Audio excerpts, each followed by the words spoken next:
경찰이 노상원 전 국군정보사령관의 수첩에 대해 피의적 감정을 의뢰한 사실이 뒤늦게 알려졌습니다. 해당 수첩에는 북방 한계선에서 북의 공격을 유도라는 문구와 함께 정치인, 언론인, 종교인, 노조, 판사, 공무원 등을 수거 대상으로 표현한 내용이 포함된 것으로 전해졌습니다. 하지만 국립과학수사연구원은 피의적 감정 결과 감정 불능 판정을 내렸습니다. 이는 노 전 사령관이 직접 작성했다고 단정할 수 없다는 의미로 해석됩니다. 경찰은 수첩 내용에 대해 구체적인 확인을 거부한 상태입니다. 노 전 사령관은 12.3 비상계엄 사전 모의 및 중앙선거관리위원회, 장악 지시 등 혐의로 구속 기소된 상태입니다.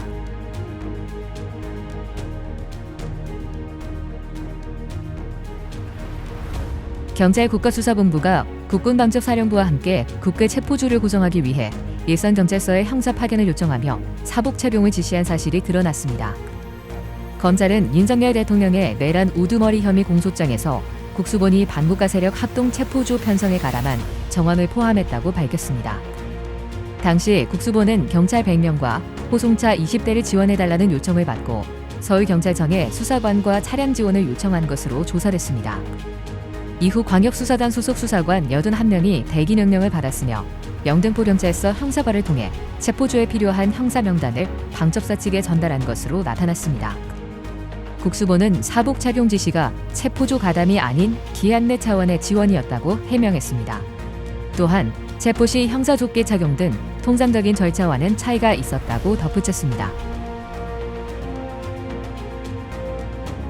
윤석열 대통령이 지난해 12월 비상계엄 선포 전후 언론사 봉쇄와 반전 단수를 지시한 정황이 검찰 조사에서 드러났습니다.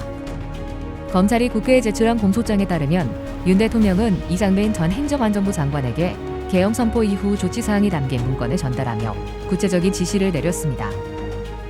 문건에는 특정 언론사와 여론조사기관에 대한 반전, 단수 조치가 포함됐습니다. 또한 윤 대통령은 병력 동원 계획을 논의하며 국회와 선관위에 투입할 병력 규모를 구체적으로 검토한 것으로 나타났습니다. 계엄 선포 후에도 국회의원들의 본회의장 집계를 막기 위해 강경한 지시를 내린 점원도 확인됐습니다. 이와 관련해 이 전 장관은 국회 청문회에서 증언을 거부한 바 있습니다. 검찰은 이를 포함한 여러 정황을 공소장에 적시하며 내란 혐의를 조사 중입니다. 더불어민주당 박성원 의원이 도널드 트럼프 전 미국 대통령을 노벨 평화상 후보로 추천했다고 밝혔습니다. 박 의원은 문재인 정부 시절 국가정보원 1차장을 지낸 경력을 바탕으로 북미 대화 과정에서 트럼프 행정부와 접촉한 경험이 있다고 전했습니다. 조승래 수석대변인은 트럼프 대통령이 1차 재임 기간 동안 미국과 북한의 대화를 통해 한반도 평화 정착의 전기를 마련했다고 평가하며 이번 추천은 앞으로도 한반도 평화를 위해 노력해달라는 의미를 담고 있다고 설명했습니다. 이날 국회 개회식에서는 박 의원이 트럼프 노벨평화상 추천서가 적힌 메모를 이재명 대표와 김민석 최고위원과 공유하는 모습이 포착되기도 했습니다. 조 대변인은 이번 추천이 당 지도부와의 교감 아래 이루어진 것은 아니며 박 의원이 사전에 추천 의사를 언급했다고 덧붙였습니다.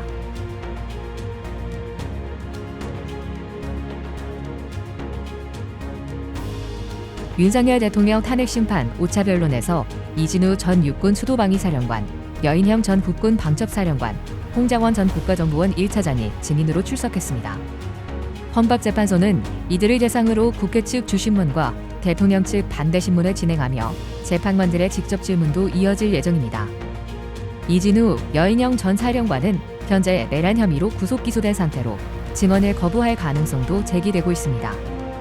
검찰은 이들이 윤 대통령과 김용현 전 국방부 장관으로부터 계엄 해제 의결 방해와 정치인 체포 지시를 받은 것으로 파악했습니다. 특히 이진우 전 사령관은 계엄 당일 윤 대통령으로부터 직접적인 지시를 받았다는 진술을 했으며 여인형 전 사령관과 홍장원 전 차장도 유사한 증언을 한 바 있습니다. 윤 대통령 측은 이러한 지시가 사실무근이며 국회의 의정활동을 방해할 의도가 없었다고 반박하고 있습니다. 요원과 의원의 문제를 말씀하시는데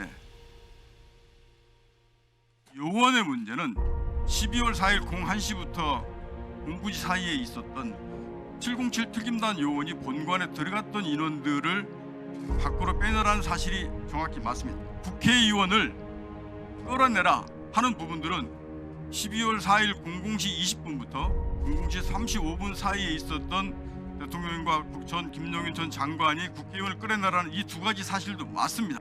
707 작전 요원들을 빼내라는 문제를 얘기를 하고 있었는데 끝마무리에 바로 김병지 의원께서 그게 국회의원을 끌어내라는 거죠라고 대물으셔서 그 말씀을 이어서 저한테 물어보셨기 때문에 두 가지 다 사실이 맞기 때문에 제가 맞다라고 말씀을 드렸던 겁니다.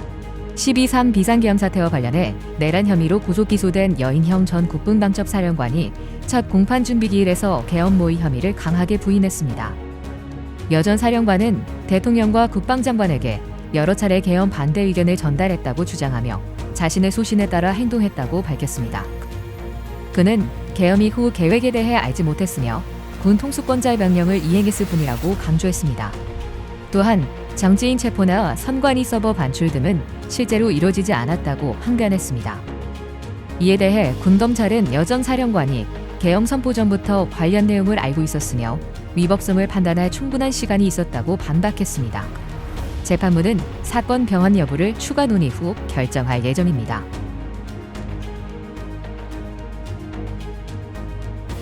윤석열 대통령 탄핵 심판 5차 변론 기일에 출석한 이진우 전 육군 수도방위 사령관이 국회 측 질문에 대부분 답변을 거부했습니다.